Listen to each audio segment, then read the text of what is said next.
teacher pauses, suspended in mid-animation, lips still closing around a vowel, as she materializes. Dawn's daughter feels pressure on her shoulder, warm and even, like touch, but not quite. She has learned to tell the difference by now. More importantly, she has learned to ignore it. If she does not focus, her mother stands beside her, hand on her shoulder, urging her up. Dawn's daughter rises. The 9 other children with which she shared this class pay no notice, each absorbed in their own curricula. "Hi, Mommy." Dawn's daughter smiles. It is 1 in the afternoon. Dawn's daughter's mother visits every night from 7 to 8 when Dawn's daughter goes to bed. Dawn's daughter has 8 hours of schoolwork to complete before that time. She will have to make up for this one later. She does this most nights. Most nights, Dawn's daughter's mother is busy from 7 to 8. Dawn's daughter's mother's avatar ushers her towards a room in the back, where private conversations like this one are often held. Dawn's daughter has to hold the door open for them. At the head of the conference table, on the other end of the room, Dawn's childcare facilitator takes no notice. She was alerted of this impending visit 30 seconds before her charge's parent appeared, and so has no cause for alarm. It's her 3rd month at this job. She is planning to quit soon anyway. It's not that the pay is terrible, or even the demands. Dawn's childcare facilitator worked nurseries as a teenager. She likes children. The hours are the misery. Dawn's childcare facilitator has never before worked a job that required her to spend 8 hours a day in the same location with the same people, plus any extra shift she picks up when she needs the cash. People are always quitting in the childcare field, so Dawn's childcare worker is never out of fast employment, even if it's not with this cohort of children. It's exhausting. The kids stay quiet for the most part. Dawn's childcare facilitator checks her email, updates her delivery lists, oversees her personal administrative data, and does her own coursework. But she is stuck, unable to interact with anyone her own age, update her social media with anything interesting, or enjoy the flexibility that comes with scheduling her time in smaller increments. As soon as she finishes these courses in data visualization, Dawn's childcare facilitator is out. She herds the children upstairs at the end of the day and gratefully exits the building, leaving them to the care of the evening shift dorm worker. Outside, the winter sun peeks over the lip of skyscrapers, and a lift waits on the curb for her. Dawn's childcare facilitator gets in the back seat and opens a water bottle. Dawn's landlord, in the driver's seat, pulls away from the curb. It has been 20 hours since Dawn's landlord last slept. He had to turn off his Fitbit because the insistent reminders to attend to his biological data would have given away to his rides that something is wrong. He doesn't want them checking his biometrics. If they do, the unavailability of information will likely give away to them that there's a problem anyway, and they will leave him a bad review. But he hopes to delay the inevitable. If he could, Dawn's landlord would go home. Right now, he has no home. Dawn's landlord manages 3 properties and 7 tenants. Each of them needs to feel that at all times, they have full rights to the place they rent from him, though in truth they share it with at least one other person. Dawn's landlord cannot make up an online schedule for them to work it out with each other. His only saving grace is that they must schedule with him first before they take temporary possession of their rented space. None of them want to know, beyond the nebulous understanding that many people live like they do, that the others exist. In the right-hand lane, a garbage truck accelerates. Dawn's landlord moves another lane left, fingers shuddering on the wheel. Trucks make him nervous. They have ever since he learned to drive, and the yawn fighting its way up the back of his throat only exacerbates his sense of danger. He catches a glimpse of the driver as they level with him. Short, dark hair, cap pulled low over their eyes. Dawn's sanitation worker never notices Dawn's landlord as they pass on the freeway. Dawn's sanitation worker is only meant to drive mornings. Early mornings. Less chance for trouble that way. If their boss hadn't told them to move this truck, they wouldn't be on the road right now. Not everyone has a driver's license, but enough people have driver's licenses that if Dawn's sanitation worker ever says no to their boss about anything, they can be immediately fired. Like everyone they know, and in every job they work, Dawn's sanitation worker is hired by frequently renewed short-term contract. They have no rights and no protections. They need this job too much to complain about it. They had been refreshing their email over and over again this afternoon, looking for the memo that was sent out to tell them that the truck stations would be changing. They felt the rumblings of it in their bones that morning when their truck dumped into the mound of the landfill and triggered an avalanche. They'd watched, teeth gritted, from the driver's side window as objects cascaded over each other.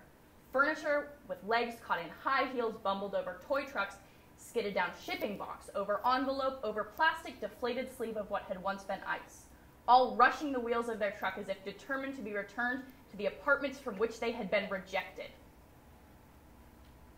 After 5 years at this job, Dawn's sanitation worker recognizes most of the objects they bring to the landfill, knows where to find the open source code that told some machine how to print them. With the rise of every new trend, the contents of their truck become predictable, as one, every residence they service disposes of their old possessions to make room for the new. This is the third landfill Dawn's sanitation worker has seen filled since they started working this job. There's talk, though they're nowhere near important enough to be involved in it, of blowing up the site and attempting to turn it back into a pit which can then be refilled. Dawn's sanitation worker doesn't know much about bombing, but they're worried about it. They've never been to a doctor. They don't know anyone who ever has. Dawn's doctor sees few of her patients.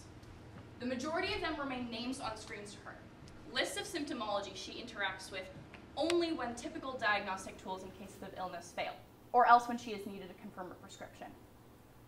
Of the hundreds of cases she manages, only rarely will she be able to connect a name and a person. Is this what she spent all of those hours plugged into a headset and studying for?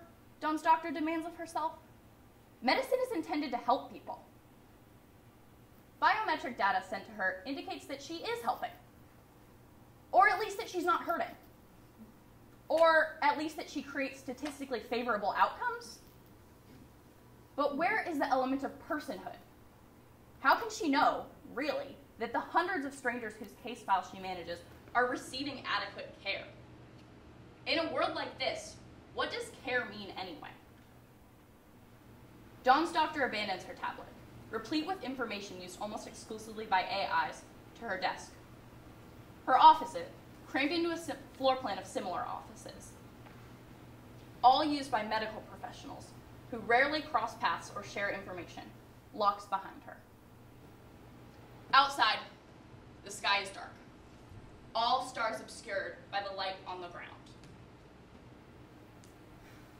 The road is lit by street lamps, full of people moving from night job to nightlife and back. A chill breeze eddies the air. Dawn's doctor could take a car, but she walks. No matter how she tries, she cannot make eye contact with anyone she passes. It's strangely reminiscent of sitting in her office, flicking through so many case files, she has no hope of ever being able to remember them all. Dawn's doctor takes the stairs 2 at a time up to her friend's apartment, where he greets her at the door with a grin and a bottle of pills. Dawn's doctor takes them. Dawn's doctor's friend works, nominally, as a tester and a data curator for a meal delivery service. He does enough to keep his personal data clean and normal looking, clear of any irregularities that would cause tax auditors or other legal personages to give him a second look. In reality, he hacks medical personnel.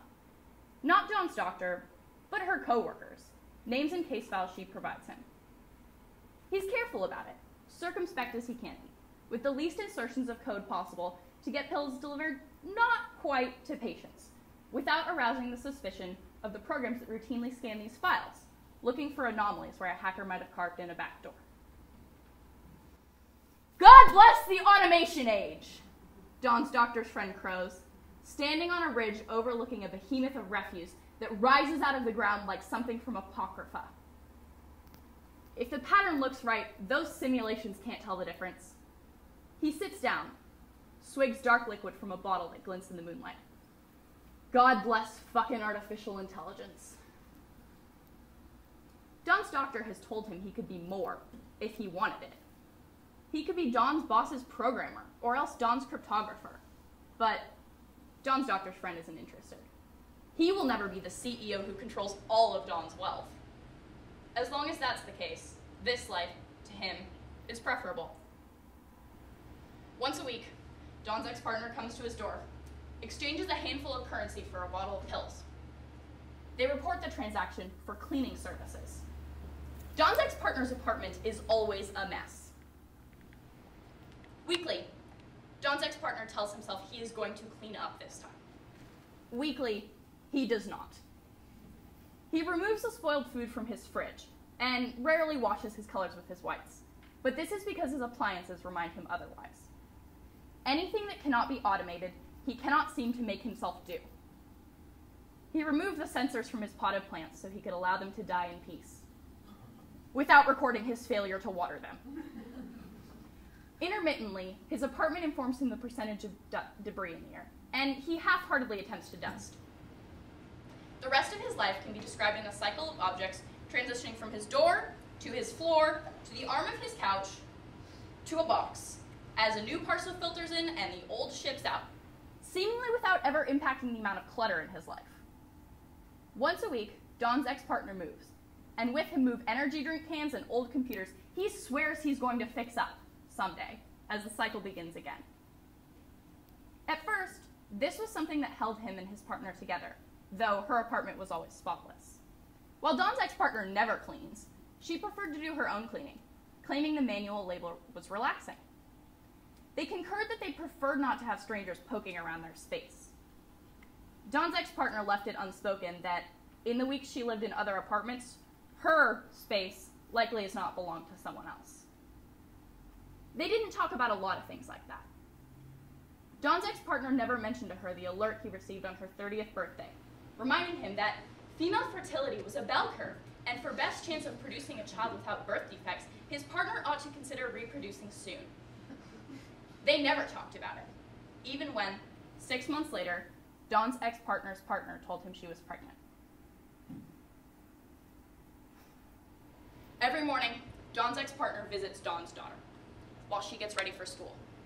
They have half an hour, at most, to talk. Dawn's daughter has confided in him that he's the easier parent to talk to, because she always knows when he's going to show up, so she can be excited to see him, rather than caught off guard. Dawn's ex-partner worries that this information will become part of her psychological records, captured through his virtual presence in his child's life. He tells her to have a good day, and to call him if she needs him. Dawn's daughter wishes her mother a good night. It is only 2 in the afternoon, but she will not see her again until tomorrow. The kiss her mother drops on her forehead is artificial, devoid of breath. Dawn's daughter knows this because she has kissed her own arm to see what it should feel like. With a final, "I love you," and a reminder to study hard, Dawn's daughter's mother winks out of existence. Thank you.